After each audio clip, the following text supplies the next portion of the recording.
actually used in the conference room, because women were very happy. They had never gotten this space, the open and safe space for them to start sharing their struggles, to start sharing their solutions, to start sharing everything that affects them. So we actually thank our partners, we thank our supporters, government partners. I thank my team and people who have actually made it for this conference. It was so successful. So I believe that when we support these marginalized women in local communities with this open and safe space for them to come and share their ideas, to come and share with other women and young girls, feminists, they will get, they will be empowered, because their voices are going to be heard, and they will actually know the value they have in combating the impacts of climate change. So while we are sharing, we found out that there are lots of challenges that they go through, especially when a woman goes to fetch water due to scarcity of water in their communities. They walk a long distance to look for water for domestic use.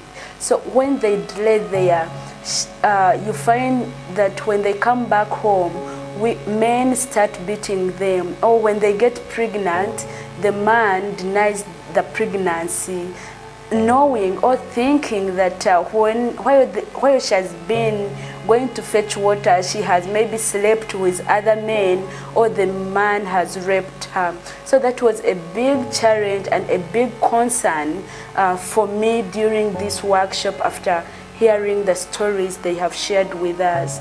And young girls have also been raped because maybe when they go to fetch like firewood or fetch water after a long distance of walk, they find police people, they find men in the forest, and they rape them. And in that, most of the girls have really actually lost self-esteem.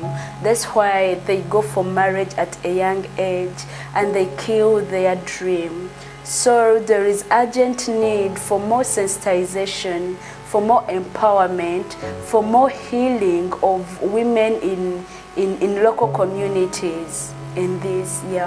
And I believe that when we support them, when we be there for them, when we keep that circle of feminism, when we train and make them understand that they have the right as women, the world will change at a super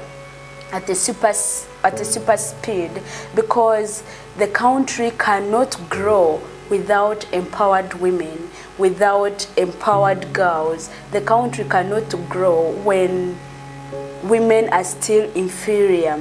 So as WoGEM Uganda, last years back, we started projects for women in local communities that can empower them financially, so that they can reduce on the gender-based violence in families.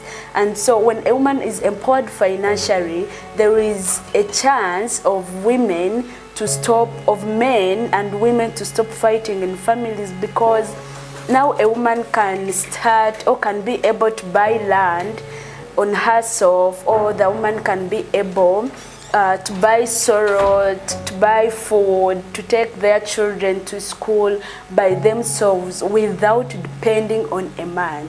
You know, men just go, be in alcohol, drink alcohol, be in bars, go and chat with other men. They don't mind about the family. So as WoGEM Uganda, we found it so important that we should bring these environmental friendly projects or businesses to these women. We started the project of weaving, we started the project of beekeeping for these women in Hoima, because they are more marginalized when we talk about this East African crude oil pipeline, the ECOP.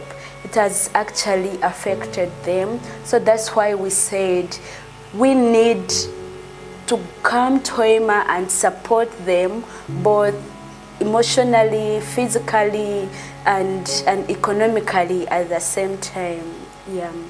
Thank you. What do we want? Climate justice. What do we want? Climate justice. What do we want it? Climate